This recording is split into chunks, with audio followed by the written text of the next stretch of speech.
করিমগঞ্জের রামকৃষ্ণনগর প্রাথমিক স্বাস্থ্য কেন্দ্রের চিকিৎসক সৌরজ্যোতি রায়ের হাতে গুরুতর আক্রান্ত উক্ত হাসপাতালের এসডিএমও বিধানচন্দ্র বিশ্বাস এবং উনার শ্যালক রাজেশ চৌধুরী। ঘটনা এলাকা জুড়ে তীব্র উত্তেজনা বিরাজ করছে। আজ সকালে চিকিৎসক সৌরজ্যোতি ডিউটিতে থাকা নার্সদের অতর্কিত আক্রমণ করেন এবং হাসপাতালের বিভিন্ন জিনিসপত্র ভাঙেন। পরে হাসপাতালের এসডিএমও বিধানচন্দ্র বিশ্বাসের রুমে প্রবেশ করে তার উপরও চড়াও হন, ফলে গুরুতরভাবে আহত হন বিধানচন্দ্র বিশ্বাস। ঘটনার তদন্তে নেমেছে পুলিশ।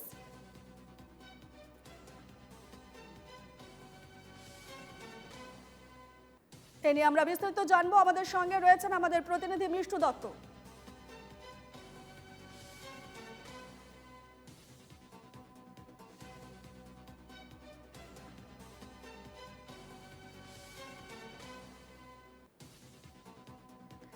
যেমনটা আপনাদের জানাচ্ছি, করিমগঞ্জের রামকৃষ্ণনগর প্রাথমিক স্বাস্থ্য কেন্দ্রে চিকিৎসক সকালে এবং তারপরেই তাকে শান্ত করার জন্য স্লিপিং ইনজেকশন দেওয়া হয় এবং বর্তমানে সেই ঘুমিয়ে বা ঘুমন্ত অবস্থায় আছে।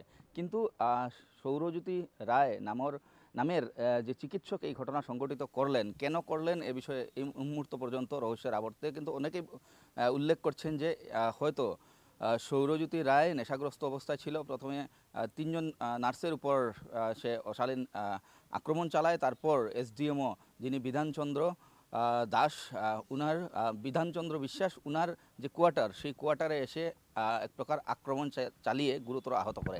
আমরা বিধানচন্দ্র বিশ্বাসের কোয়ার্টার অর্থাৎ এসডিএমও যিনি, উনার কোয়ার্টারের সামনেই বর্তমানে আছি।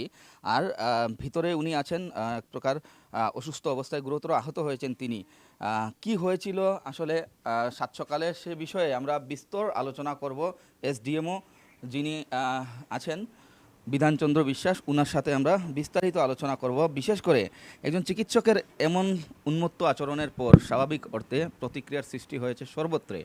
উনি আছেন, উনি যথেষ্ট আঘাতপ্রাপ্ত, এমনকি উনার শ্যালক তিনিও আঘাতপ্রাপ্ত হয়েছেন। বিষয় কি হয়েছিল আজকে সকালবেলা? আজকে সকালবেলা আমি খুব সকালে ঘুম থেকে উঠলাম। ওঠার পরে আমার বেডরুমে এবং পাশের চেম্বার রুমে, দুইটা রুমের মধ্যে দুইটা দরজা সামনের দিকে। তো আমি যে বেডরুমে, ওই বেডরুমের দরজাটা বন্ধই রাখি, কিন্তু সাইডের যে চেম্বারের দরজাটা ওইটা খুলিয়া দেই। ঘুম থেকে উঠিয়ে খুলিয়া দেওয়ার কারণ হইল যে কাজের মেয়েলোক যে আসে খুব সকালবেলা আসে এবং যাতে ঢুকতে পারে। তো দরজা খোলার পরে, ওই দরজাটা খোলার পরে আমি আবার আইয়া বেডরুমে ঘুমাই যাই। পুরা আমি ডিপ স্লিপে তখন খোলা দরজা দিয়া কেউ একজন ঢুকছে, যেটা আমি তখন ঘুমে বলতে পারি না।